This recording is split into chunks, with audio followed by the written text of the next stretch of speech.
Se sei fermo da tempo sullo stesso punteggio, è perché ti mancano le conoscenze per progredire. Noi di Mattoscacco abbiamo creato la prima accademia di scacchi online per migliorare comodamente da casa. Vienici a trovare e scegli il corso più adatto alle tue esigenze. academy.mattoscacco.com. Ciao a tutti amici di Mattoscacco, ben trovati. Vi mostro una partita molto interessante giocata da un giovanissimo grande maestro che nelle prossime settimane farà tanto parlare di lui. In molti già ne parlano, lui si chiama Mishra, è un giovanissimo grande maestro, attualmente detiene, se non ricordo male, il record di essere diventato il più giovane grande maestro della storia del gioco degli scacchi e nei prossimi giorni sarà impegnato in Olanda come partecipante del fortissimo torneo di Wickenzy, un po' come se fosse il Wimbledon del tennis, quindi immaginate quanta pressione possa avere questo giovanissimo grande maestro. Di 4 per il bianco, questa è una sua partita dove aveva un elo di 2485 punti e il suo avversario di nome Rafat Issa con 2364. Apertura normale, direi una classica apertura stindiana, variante principale, dove il bianco ha il controllo totale del centro della scacchiera e il nero da lontano cerca di impostare il suo gioco.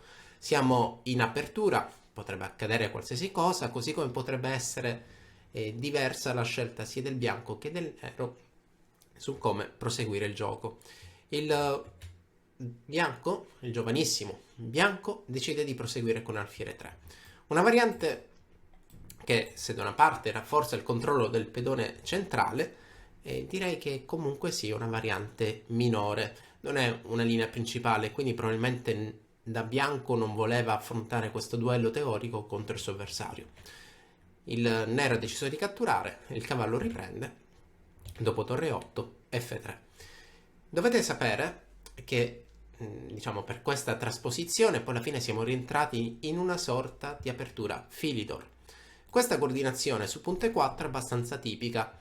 Il sogno del nero sarebbe cercare di spingere in D5, ricordate? Questo potrebbe essere un consiglio utile a tutti quanti. Quando il bianco ha il re al centro e ha spinto il pedone in F3, il nero deve cercare di reagire con la spinta del pedone in D5. Il pedone in E4 chiaramente diventa l'obiettivo della posizione del nero.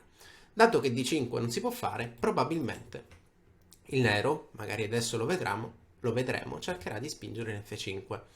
C6 sulla scacchiera, l'alfiere va in F2, l'idea da una parte potrebbe essere D5, dall'altra si potrebbe preparare la spinta in F5. La partita prosegue in questo modo. Cavallo H5. E qui un altro consiglio su come affrontare l'estindiana del vostro avversario. Se lui spinge il pedone in F3, probabilmente il salto in F4 potrebbe darvi qualche soddisfazione. Donna D2, cavallo E5 e dopo torre D1, F5. Quindi questa mossa che ha appena giocato il nero era il piano che avevo annunciato prima. Però bisogna vedere se effettivamente è il momento giusto oppure no di giocare questa mossa. Come vedete, da una parte il nero è riuscito ad aprire la posizione, a rimuovere quel pedone centrale E4 al bianco, però dall'altra parte è ancora in ritardo di sviluppo. Questo pedone D6 comunque sia si trova su una casa debole, quindi potrebbe essere motivo di attacco o di manovra del bianco puntando quel pedone. Quando il vostro avversario ha un pedone arretrato, un pedone che si trova su una casa debole, ricordate di prenderlo di mira, tutti contro quel pedone. Dopo F5, la cattura in F5 obbliga la cattura di pedone, perché sulla cattura di pezzo una facile e simpatica forchetta è sempre lì nell'aria e permetterebbe al bianco di guadagnare materiale. Quindi pedone per F5, F4, scacciando questo forte e fastidioso cavallo nero dal centro della scacchiera, e su cavallo G4 un cambio porta alla posizione che stiamo osservando. Vediamo un po' di capire chi realmente sta meglio e se effettivamente il bianco, dopo un'apertura minore, dopo una decisione, una scelta di una variante minore, ha ottenuto una posizione superiore. La colonna aperta, l'unica che abbiamo, è di controllo di entrambi. La differenza sul fatto che il bianco qui stia sicuramente molto meglio la dà la posizione e la coordinazione sulla colonna D. Come vedete abbiamo una coordinazione molto importante, questi due pezzi sono coordinati contro quel pedone arretrato, ne parlavo proprio qualche istante fa, e questo pedone sarà, diciamo, la sofferenza del gioco del nero. Altre idee tipiche di manovra è questa casa 4. La casa 4 è una casa di manovra per un cavallo che prima o poi potrebbe saltare in E6, quindi anche dal punto di vista della manovra dei pezzi direi che sicuramente il bianco stia meglio. Quale potrebbe essere il pezzo migliore del nero? Senz'altro quest'alfiere che qui in fianchetto chiaramente guarda il centro. Ma da una parte quest'alfiere è vero che gioca lungo la diagonale più lunga, però troverà quest'alfiere in F2 che difende il possibile controgioco e la possibile coordinazione con la donna. Una mossa come donna B6 non sarà mai possibile per il nero finché quest'alfiere resta in gioco. Alfiere D7, scelta del nero, bisogna fare qualcosa, sviluppiamo i nostri pezzi e poi vedremo un po' come andrà il gioco. Cavallo E4, puntando l'occupazione e la cattura di quel pedone molto debole, e adesso F5.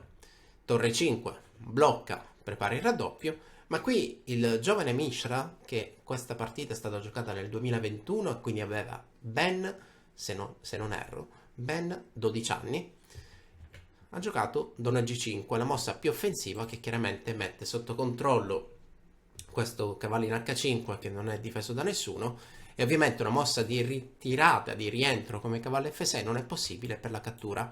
L'alfiere è inchiodato, l'alfiere non difende il cavallo. Dopo cavallo H5, torre 8, la scelta del nero, donna per H5 e a questo punto il cambio. Io ho cambiato un fortissimo cavallo centrale per uno laterale e allora, diciamo, facendo due conti, sicuramente questa posizione, questi cambi hanno dato vantaggio al nero. E invece no, qui c'è una mossa geniale. La mossa geniale è questa. Perché è una mossa geniale? Perché il cavallo in E6 dà fastidio alla donna e non permette alfiere per E6, che sembrerebbe essere la più spontanea, per via di questa interruzione di difesa tra le due torri che permette la vincente donna per E8 scacco. Quindi cavallo E6 è una mossa molto fastidiosa. Torre per E1 e donna C8. Il cavallo in E6 il nero non lo vuole, quindi vuole rimuoverlo quanto prima, vuole che lasci presto la scacchiera, ma il bianco non è d'accordo. Se il nero porta 3 attaccanti sul punto in E6, il bianco gioca la sua donna all'in G4 che difende un po' tutto, difende e rafforza il suo fortissimo cavallo all'in E6 in avamposto e crea nuove minacce sulla cattura in G7. Arriva il cambio in E6, alfiere D4, fantastica, una bellissima intermedia che chiaramente crea questa minaccia di matto.